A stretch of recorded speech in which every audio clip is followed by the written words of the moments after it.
दोस्तों, आज एक ऐसा टॉपिक लेके आए हैं जो हिस्ट्री में हमेशा डिबेट का रीजन रहा है, महात्मा गांधी की हत्या और नाथूराम गोडसे का व्यू पॉइंट। देखो, ये टॉपिक काफी सेंसिटिव है।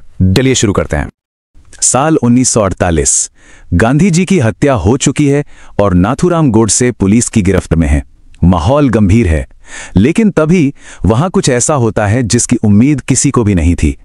एक ऐसी मुलाकात जिसका जिक्र इतिहास में कम ही मिलता है। अचानक से पुलिस स्टेशन में आते हैं गांधी जी के बेटे देवदास गांधी। और आप जानते हैं वो किससे मिलने आए थे? उसी इंसान से जिसने उनके पिता की जान ली थी, नाथूराम गोडसे। कहते हैं गोडसे ने उन्हें देखते ही पहचान लिया था। गोडसे के भाई गोपाल गोडसे अपनी किताब में लिखते हैं कि देवदास शायद ये सोचकर आए होंगे कि उन्हें कोई गुस्से से भरा नफरत वाला इंसान दिखेगा, लेकिन जो उन्होंने देखा वो बिल्कुल इसके उलट था। नाथूराम एकदम शांत था और काफी पोलाइट भी। तो इस अजीब से तनाव भरे माहौल में देवदास गांधी ने वो सवाल पूछा जो उस वक्त शायद पूरे देश के मन में था। उन्होंने सीधे गोडसे की आंखों में देखकर पूछा, तो फिर तुमने ये क्यों किया? और यही सवाल इस पूरी कहानी का, इस पूरे डिबेट का सेंटर पॉइंट है। गोडसे का जवाब, उसका जवाब भी उतना ही सीधा और साफ था। उसने कोई बहाना नहीं बनाया, ना ही कोई पर्सनल दुश्मनी की बात की। उसका एक ही जवाब था, राजनीतिक। उसने साफ शब्दों में कहा, सिर्फ और सिर्फ पॉलिटिकल वजह से।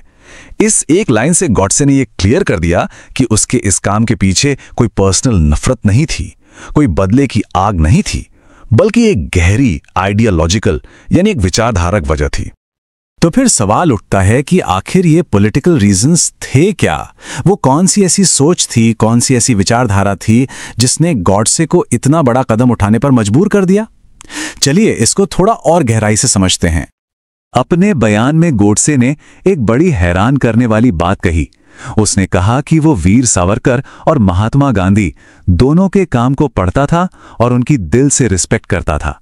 वो मानता था कि दोनों ने ही देश पर और समाज पर बहुत गहरा असर डाला है।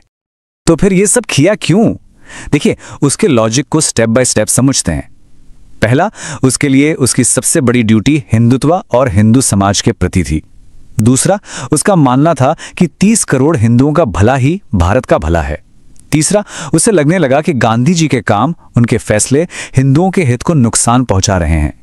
और चौथा, जब गांधी जी ने पाकिस्तान को पैसे दिलवाने के लिए अपना आखिरी अनशन किया, वो गोडसे के लिए एक ब्रेकिंग पॉइंट साबित हुआ। बस इसीलिए उसकी सोच के हिसाब से गांधी को रास्ते से हटाना जरूरी हो गया था।